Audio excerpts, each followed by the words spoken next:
Assalamualaikum warahmatullahi wabarakatuh. Bersabarlah, berbaik sangkalah terhadap Allah Subhanahu wa taala. Yakinlah Allah Maha bijaksana. Allah Maha mengetahui apa yang terbaik buat diri kita. Allah yang memiliki segala-galanya. Tentunya Allah tahu apa yang Allah lakukan.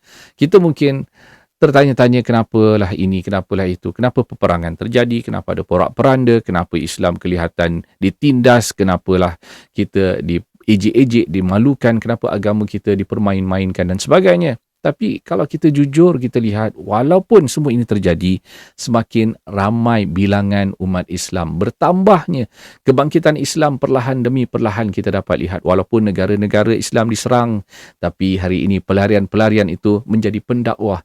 Satu dunia kini semakin ramai umat Islam, semakin bertambah penganut-penganut agama Islam kita dapat rasa Islam dibela perlahan demi perlahan walaupun kita tidak melakukan apa-apa.